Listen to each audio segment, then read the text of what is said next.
Hello students, welcome back. তোমাদের প্রত্যেককে আবারও শিক্ষা সাগর টিউটোরিয়ালে স্বাগত।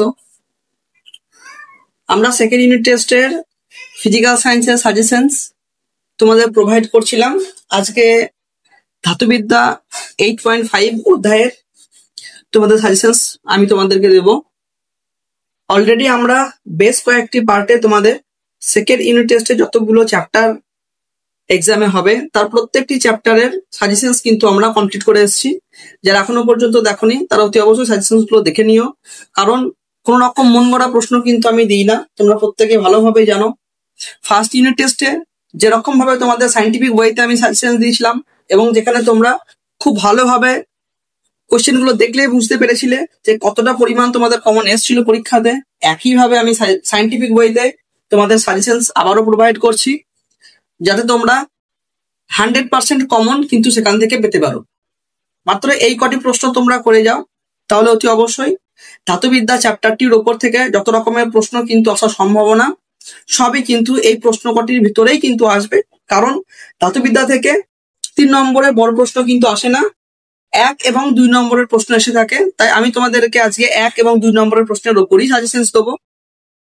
যে কটি প্রশ্ন আমি তোমাদেরকে এখনই দিচ্ছি, তোমরা অতি অবশ্যই এই প্রশ্ন কটিকে সব থেকে ভালোভাবে তোমরা কিন্তু একদম গুরুত্ব সহকারে কিন্তু প্র্যাকটিস করবে, প্রিপারেশন করবে, তাহলে কিন্তু 100% কমন পাবে, এটুকু নিশ্চিত রূপে আমি তোমাদেরকে দায়িত্ব সহকারে বলতে পারি।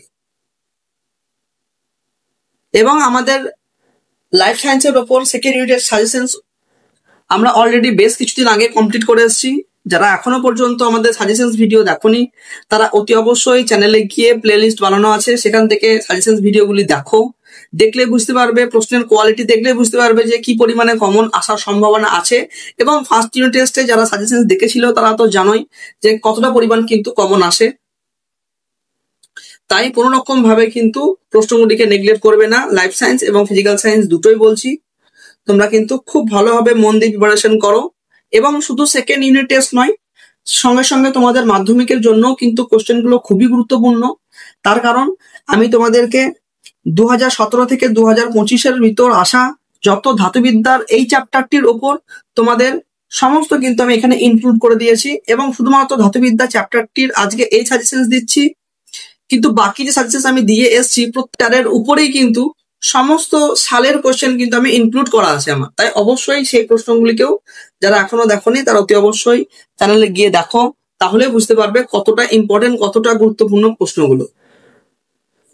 চলো তোমাদেরকে তাহলে সব থেকে গুরুত্বপূর্ণ প্রশ্ন যেগুলি তোমরা 100% কমন পেতে চলেছো প্রশ্নগুলিকে বলে দিই। অতি অবশ্যই তোমরা প্রশ্নগুলিকে লিখে নিও। প্রথম প্রশ্নটি দেখো, প্রথম প্রশ্নতে বলা হয়েছে ভিন্ন সংকর ধাতুর নাম ও উপাদান। মোস্ট ইম্পর্টেন্ট কোয়েশ্চেন, ম্যাক্সিমাম স্কুলেই কিন্তু এই প্রশ্নটি থেকে একটি প্রশ্ন তোমরা কমন পাবেই। আমাদের সিলেবাস অনুযায়ী যতগুলো ধাতু তোমাদের আছে তাদের প্রত্যেকটি সংকর ধাতু এবং সেই সংকর ধাতুগুলো তৈরি করতে কোন কোন উপাদান ব্যবহার করা হয় সেগুলো কিন্তু অতি অবশ্যই কিন্তু তোমরা খুব ভালোভাবে মনে রাখবে। পার্সেন্টেজ গুলো মনে রাখতে পারলে এবং তাদের সংকেত গুলো মনে রাখতে পারলে তো আরো ভালো হয়। বিভিন্ন ধাতুর প্রধান প্রধান আকরিকের নাম, খুব খুব খুব ইম্পর্টেন্ট প্রশ্ন। একটি আকরিক তোমাদের কিন্তু পরীক্ষাতে আসবে এমসিকিউতে, মোস্ট ইম্পর্টেন্ট। হয়তো তোমাদের একটি এমসিকিউতে 4টে অপশনের মধ্যে বলবে যে কোনটি ধাতুর উপাদান নয়, এরকম ভাবে কিন্তু নেগেটিভ টাইপের কোশ্চেনও কিন্তু আসতে পারে। তাই প্রত্যেকটি ধাতুর যে সকল আকরিক গুলো আছে সেই আকরিক গুলো এবং তাদের সংকেত গুলো অতি অবশ্যই ভালোভাবে কিন্তু তোমরা মনে রাখবে। নেক্সট প্রশ্ন, বিভিন্ন ধাতু অপেক্ষা সংকর ধাতু ব্যবহারের সুবিধা। কার্বন বিজারণ পদ্ধতি কি? নিষ্কাশিত এবং এই পদ্ধতিতে নিষ্কাশিত ধাতুর নাম। কোন ধাতু প্রকৃতিতে মুক্ত অবস্থায় পাওয়া যায়? সোনা, রূপা এবং প্ল্যাটিনাম। আমি যেগুলো শর্ট কোশ্চেন সেগুলো কিন্তু উত্তর তোমাদের অলরেডি করে দিয়েছি। অ্যামালগাম কি? থার্মিট মিশ্রণ কি? মরচে পড়া নিবারণের উপায় এবং মরচে পড়ার কারণ বা শর্ত। গ্যালভানাইজেশন ব্যবহৃত ধাতু দস্তা। অ্যালুমিনিয়ামের ফয়েলে মোড়া চাটনি খাওয়া উচিত নয় কেন? অথবা তোমাদের প্রশ্নটি ঘুরিয়েও থাকতে পারে, বলবে যে টক জাতীয় খাবার অ্যালুমিনিয়াম পাত্রে খাওয়া উচিত নয় কেন? একই প্রশ্ন। পারদ সংকর কি উদাহরণ? কোন আয়নের উপস্থিতিতে মরচে পড়ে? ক্লোরিন। সমুদ্রের তলায় লোহার পাইপে তাড়াতাড়ি মরচে পড়ে কেন? তীব্র ইলেকট্রোপজিটিভ ধাতু নিষ্কাশন পদ্ধতিতে ব্যবহৃত হয় তড়িৎ বিজারণ পদ্ধতি। সব আকরিকই খনিজ পদার্থ কিন্তু সব খনিজ আকরিক নয়, ব্যাখ্যা করো। কপার ও অ্যালুমিনিয়ামের ব্যবহার। তাপীয় বিজারণ পদ্ধতিতে নিষ্কাশিত ধাতুর নাম লোহা। থার্মিট পদ্ধতিতে ব্যবহৃত বিজারক দ্রব্যের নাম অ্যালুমিনিয়াম।